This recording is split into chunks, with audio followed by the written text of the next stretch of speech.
Husband और wife दोनों एक दूसरे के साथ बहुत साल रहने के बाद भी अपनी अपनी आइडेंटिटी उनसे छुपा रहे थे। जब उन दोनों को एक दूसरे के बारे में पता चलता है तो एक दूसरे की जान लेने के लिए निकल पड़े। इनका ये सफर बहुत ही कॉमेडी और थ्रिलिंग बन जाता है। हेलो फ्रेंड्स, आज मैं आपको मिस्टर एंड मिसेस स्मिथ या हॉलीवुड की एक रोमांटिक कॉमेडी मूवी एक्सप्लेन करने वाला हूँ। अगर आपका एक्सप्लेनेशन अच्छा लगता है तो प्लीज से लाइक और कमेंट जरूर कर दीजिएगा। बिना किसी देरी के एक्सप्लेनेशन स्टार्ट करते हैं। मूवी स्टार्ट होती है और हम एक कपल को थेरेपिस्ट के पास देखते हैं जिनका नाम है जॉन और जेन। उनसे पूछा जाता है कि उनकी शादी को कितना टाइम हो गया। जॉन कहता है कि 5 साल, पर जेन ने कहा कि 6 साल हो चुके हैं। उनसे पूछा जाता है कि एज अ कपल वो कितने खुश है, तो उन्होंने 10 में से 8 दिए। उनकी इंटीमेसी के बारे में उनसे पूछा जाता है, पर इस बात को लेकर वो कंफ्यूज हो जाते हैं। उनसे पूछा कि तुम दोनों कैसे मिले थे। वो दोनों 6 साल पहले कोलंबिया में मिले थे। वहाँ के एक लीडर को अमेरिकन आदमी ने मार डाला था। वो आदमी सिंगल था, तो वहाँ की पुलिस हर एक सिंगल आदमी को ढूंढ रहे थे। होटल में जॉन और जेन दोनों अकेले थे। अगर वक्त आता तो अपनी गन निकाल कर पुलिस को मार सकते थे, पर एक दूसरे के पास आ जाते हैं, प्रिटेंड करते हैं कि दोनों कपल है। एक्चुअल में दोनों कॉन्ट्रैक्ट किलर थे, पर एक दूसरे के बारे में उन्हें पता नहीं था। वो दोनों वहाँ पर हैंग आउट करते हैं। रात में एक जगह पर ड्रिंक के लिए जाते हैं। एक दूसरे के साथ उन्होंने डांस किया। रात में वो करीब आके और फिर इंटीमेट हो जाते हैं। सुबह हुई तो जेन को जॉन कहीं पर भी दिख नहीं रहा था, पर वो सिर्फ नीचे ब्रेकफास्ट लेने के लिए गया हुआ था। वो दोनों न्यूयॉर्क से ही थे, तो अमेरिका में वापस आने के बाद भी अपनी रिलेशनशिप को कंटिन्यू करते हैं। फिर में जेन कहती कि मुझे शूटिंग का गेम खेलना है। वो प्रिटेंड कर रही थी कि उसका एमिंग उतना अच्छा नहीं है। जॉन गन लेता है और अपनी स्किल उसे दिखा देता है। जेन भी प्रिटेंड करना बंद कर देती है और सही से उसने एम किया। एक बहुत बड़ा उसे प्राइज मिल गया। एक दूसरे के साथ और कुछ टाइम बिताकर एक दूसरे से उन्हें बहुत प्यार हो गया था। वो दोनों इसके बारे में अपने फ्रेंड से बात करते हैं। जॉन फ्रेंड से कहता है कि वो ट्रेडर है और इस वजह से हमेशा बाहर ही रहती है। ज्यादा वो घर पर नहीं रहेगी और मुझे उसे सच बताने की जरूरत नहीं पड़ेगी। जेन को भी जॉन ने कहा था कि वो कॉन्ट्रैक्टर है और इसी वजह से उसे बाहर जाना पड़ता है। जॉन को उसका फ्रेंड एडी समझाने की कोशिश करता है। जॉन ने ऑलरेडी जेन को शादी के लिए प्रपोज कर दिया था। जेन की फ्रेंड ने भी उसे वार्न करने की कोशिश की, पर इस फैसले में वो ज्यादा सोचना नहीं चाहती थी। इसके बाद 5 साल बीत चुके थे। एक दूसरे को अपनी रियल आइडेंटिटी उन्होंने बताई नहीं थी और ना रूटीन वो कंटिन्यू करते हैं। वो दोनों रात में अपने असाइनमेंट से वापस आते हैं और एक अच्छा हस्बैंड और वाइफ होने का प्रिटेंड करते हैं। जेन जॉन से कहती है कि मैंने आज एक नए कर्टन्स लाए। जॉन कहता है कि हमें वेट करना था, उसे कर्टन पसंद नहीं आते। जेन ने कहा कि स्लोली तुम्हें पसंद आने लग जाएंगे। उसे अच्छे लगते थे और इसे वो चेंज नहीं करने वाली थी। नेक्स्ट थेरेपिस्ट के सेशन में जॉन अकेला आया था। थेरेपिस्ट से कहता है मैं मेरी वाइफ को बहुत प्यार करता हूँ, पर कभी कभी हम दोनों कुछ चीजें एक दूसरे से छुपा रहे ऐसा महसूस होता है। कभी कभी वो एक दूसरे को बहुत ही ज्यादा अनॉय कर देते हैं। जॉन को जल्दी सोना होता है, पर जेन अपना लाइट बंद नहीं करती। जेन की भी अपने थेरेपिस्ट के साथ यही कंप्लेन थी। थेरेपिस्ट ने उसे कहा इसी को मैरिज कहते हैं। डिनर के वक्त इनके पास बात करने के लिए ज्यादा चीजें नहीं होती थी। जेन का खाना जॉन को पसंद नहीं आता, तो हमेशा वो सॉल्ट मांगता है। खाने के बाद डिश वॉशिंग का काम जॉन का होता है। वो सही से करता नहीं तो जेन को फिर से करना पड़ता है। जॉन को इस बात से गुस्सा आता है और उसने प्लेट तोड़ दी और प्रिटेंड किया ये गलती से हो गया। एक रात बीच रात में जेन को अपने काम के लिए जाने पड़ रहा था। वो जॉन को झूठ बोलकर वहां से चली जाती है, कहती मैं थोड़े टाइम में वापस आ जाऊंगी। वो एक गैंगस्टर के पास सेक्स वर्कर जैसा प्रिटेंड कर गई। जॉन को भी एक आदमी को मारने का काम था, तो गैम्बलिंग करने के लिए चला जाता है। लोगों के सामने प्रिटेंड करता है कि वो बहुत ही ज्यादा ड्रंक है और उसके पास बहुत सारे पैसे हैं। वो लोग उस पर ज्यादा शक नहीं करते और उसे भी खेलने देते हैं। जिस आदमी को उसे मारना था, जब वो वहां पर पहुंच जाता है तो जॉन ने सब लोगों को मार डाला। जेन भी उस गैंगस्टर को बांध कर उसे मार डालती है। अपना जॉब खत्म कर अपने घर पर आ गए। आज रात उनके नेबर के यहाँ पर पार्टी थी, तो वहां पर वो चले जाते हैं। नेबर्स के साथ बात करने की वो हमेशा प्रिटेंड करते हैं, पर उन्हें इनमें कोई भी इंटरेस्ट नहीं होता। एक लेडी को कुछ काम आता है तो अपना बेबी वो जेन को देकर चली जाती है। जॉन ये चीज दूर से देख रहा था। वो रात में उसे कहता है कि आज रात तुम बहुत ही ब्यूटीफुल लग रही थी। बेड में उन दोनों को एक असाइनमेंट की कॉल आया, तो दोनों एक दूसरे को झूठ कहते हैं कि उन्हें जल्दी काम के लिए जाना पड़ेगा। सुबह होने पर जॉन अपने गैराज में गया। वहां पर नीचे उसने एक सीक्रेट वॉल्ट बनाया हुआ था। उसे काम के लिए जो भी वेपन्स चाहिए ये सारे वो ले लेता है। जेन ने भी अपने वेपन्स घर के ओवर में छुपाए हुए थे, वहां से वो निकाल लेती है। जॉन अपनी एजेंसी में जाता है और जेन अपनी खुद की एजेंसी में जाती है। जेन की एजेंसी बहुत ही बड़ी थी और जॉन की एजेंसी थोड़ी सी छोटी है। हम देख सकते हैं कि उन दोनों को एक ही आदमी को मारने का काम दिया जाता है। उनकी फ्लाइट्स की टिकट बुक कर दी गई थी और एक डेजर्ट सी जगह पर उन्हें भेज दिया जाता है। जेन अपने टारगेट पर दूर से नजर रख रही थी। हर जगह पर उसने बॉम्ब लगा दिए थे। जब भी उसकी टारगेट की गाड़ी उस पैरामीटर में आ जाएगी तो वो ब्लास्ट कर सकती है। थोड़ी देर में वहां पर अपनी गाड़ी लेकर जॉन पहुंच जाता है। अगर जॉन वहां पर अंदर चला जाता है तो उसकी गाड़ी भी ब्लास्ट हो सकती है। तो जेन ने सारे बॉम्ब्स को डिफ्यूज कर दिया। वो दूर से जॉन को सही से देख नहीं पाती पर उस पर नजर रखती है। उसका टारगेट उसके रेंज में आ रहा था। जॉन ने अपना रॉकेट लॉन्चर निकाल लिया। ये देखने के बाद जेन जॉन को शूट कर देती है। जॉन का बुलेट प्रूफ वेस्ट था तो बच जाता है। जॉन ने जेन को ट्राई किया और गुस्से में उसे वो ब्लास्ट कर देता है पर जेन वहां से बच गई। उन दोनों की फाइट में उनका टारगेट बच गया था। जॉन ने जेन की जो चीजें ब्लास्ट की उसमें उसका लैपटॉप था। इस इंसिडेंट के बारे में जॉन एडी से बात कर रहा था। एडी कहता है कि एक ही कॉन्ट्रैक्ट 2 लोगों को क्यों दिया गया। जॉन फिगर आउट करना चाहता था कि वो लड़की थी कौन। वो अपने आईटी डिपार्टमेंट की लड़की के पास जाता है। जेन का लैपटॉप उसने उसे दिया और इससे उसे इन्फॉर्मेशन निकालने के लिए कहता है। न्यूयॉर्क की एक बिल्डिंग का एड्रेस उसे मिल जाता है। ये वही बिल्डिंग थी जहाँ पर जेन काम करती थी। वो और भी इन्फॉर्मेशन निकालने के लिए बिल्डिंग में चला गया। जिस फ्लोर पर रजिस्टर था वहीं पर जेन काम करती थी। जेन भी अपने ऑफिस में फिगर आउट करने की कोशिश कर रही थी कि उसके खिलाफ जाने वाला वो आदमी था कौन। उसके बाद सारी इंसिडेंट की रिकॉर्डिंग थी। इसे वो बहुत बारीकी से देखती है। उसने नोटिस किया कि उस आदमी ने अपना पैर झटका था। उसी तरीके से जॉन भी अपना पैर झटकता है। वो भी कंफर्म हो गई थी कि ये जॉन ही था। जॉन सस्पिशियस होकर रात में घर पर आता है और जेन भी बहुत ही सस्पिशियस थी। उसके लिए ड्रिंक रेडी रखती है। जॉन उस पर बिलीव नहीं करता और इस ड्रिंक को उसने गिरा दिया। जेन ने उसके लिए आज पॉट रोस्ट बनाया था। उसके हाथ में नाइफ थी तो जॉन उसके पास आकर उसके हाथ से वो नाइफ ले लेता है। जेन ने बंस को कट करने के लिए एक बहुत बड़ी नाइफ निकाली। जॉन ने पूछा कि आज तुम्हारा काम कैसा था। जेन कहती कि कमीशन को लेकर आज जरा प्रॉब्लम हो गई थी। जॉन कहता है कि हमारे यहाँ पर भी डबल बुकिंग हुई थी। जॉन ने खाना खाने से डर रहा था पर जेन भी इसे खा रही थी तो खा लेता है। उठा और जेन के लिए ड्रिंक पोर करता है। उसने गलती से बॉटल नीचे गिराने का प्रिटेंड किया तो जेन ने बॉटल पकड़ ली पर इसके बाद उसे छोड़ देती है। वो दोनों इसे साफ करने का बहाना बनाते हैं और जल्दी से घर में अपने वेपन्स ढूंढने लग गए। जॉन ने जब तक अपनी गन निकाली तब तक जेन वहां से भाग गई।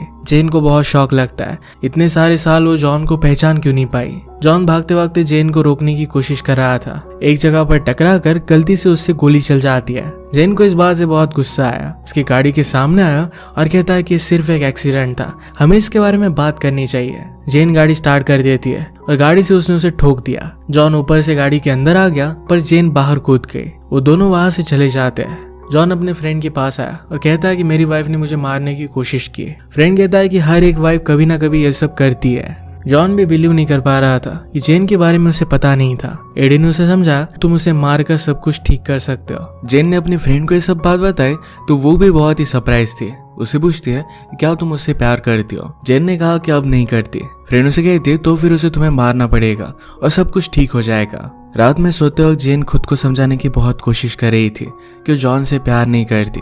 उसे बहुत तकलीफ हो रही थी। अगली सुबह अपनी टीम को लेकर वो घर पर आती है। हर एक चीज को चेक कर रहे थे। जेन की फ्रेंड्स उसकी वेडिंग वीडियो लगाती है। इससे उन्हें क्लूज चाहिए थे।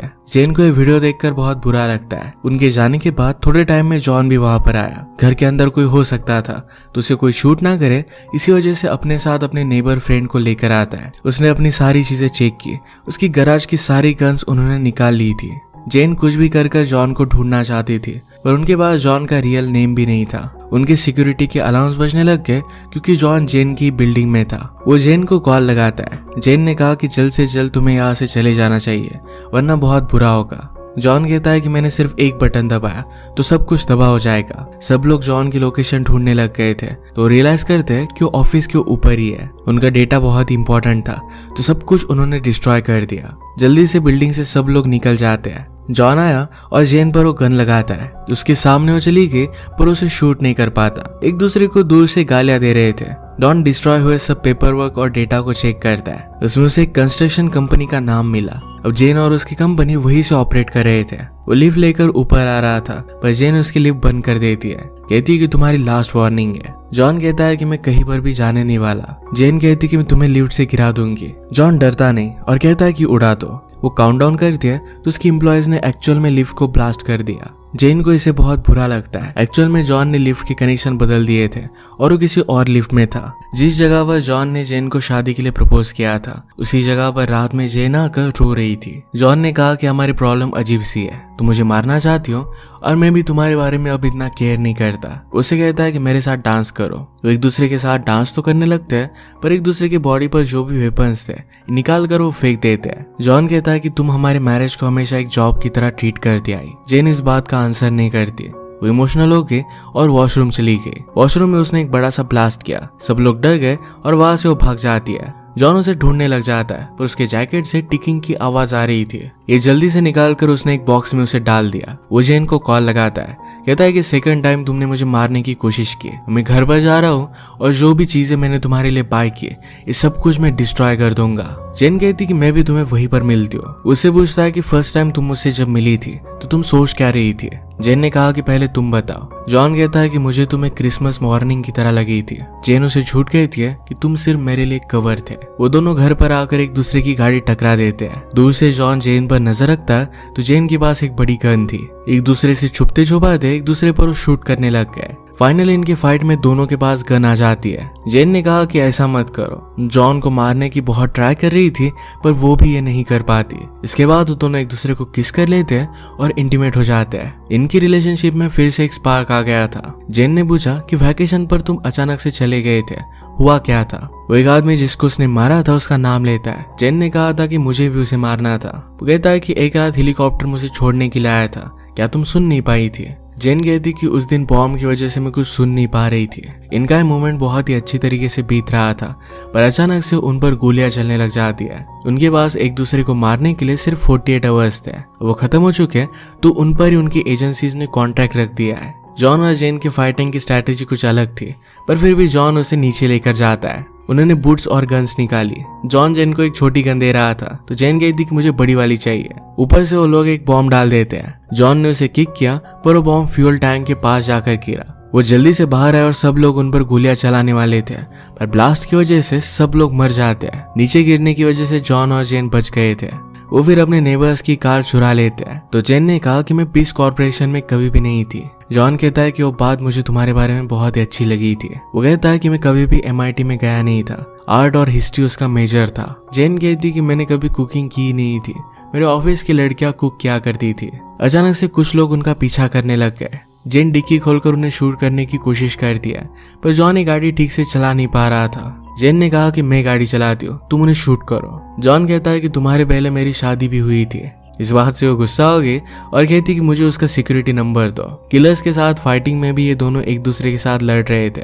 जॉन कहता है कि तुमने भी मुझसे बहुत सारी चीजें छुपाई हुई है। जेन ने कहा कि जब मैं छोटी थी तभी मेरे पेरेंट्स की डेथ हो गई थी। जॉन कहता है कि फिर हमारे वेडिंग पर तुम्हारे फादर की तरह प्रिटेंड करने वाला वो आदमी कौन था। जेन कहती कि वो एक्टर था। जॉन सही से एम नहीं कर पा रहा था तो जेन गाड़ी को उल्टा कर देती है। सामने वाली गाड़ी को उसने उड़ा दिया। जॉन कहता है कि हमने स्टार्टिंग से जो भी बातें की वो हमें अब फिर से करनी पड़ेगी। वो दोनों मिलकर एडी से मिलने के लिए आए थे। उन्हें कहता है कि वो बहुत ही बड़े डेंजर में है। अब तक जॉन को जो भी डेंजरस से असाइनमेंट मिले थे उससे भी डेंजरस से सिचुएशन थी। उन्हें एडवाइस करता है कि वो दोनों अलग अलग हो जाए और फिर जीने का ट्राई करे। उन दोनों को ऑप्शन अच्छा नहीं लगता। एडी उनसे कहता है कि तुम अपनी एजेंसीज के साथ कॉन्ट्रैक्ट कर सकते हो, जो आदमी होने चाहिए अगर तुमने उन्हें ला दिया तो तुम पर फिर कॉन्सेंट्रेट नहीं करेंगे। मूवी के फर्स्ट में जिस आदमी को उन्हें मारने का कॉन्ट्रैक्ट दिया गया था उसी का अब उन्हें मारना था। जेन उसे ढूंढने के लिए अपने फ्रेंड की मदद लेती है।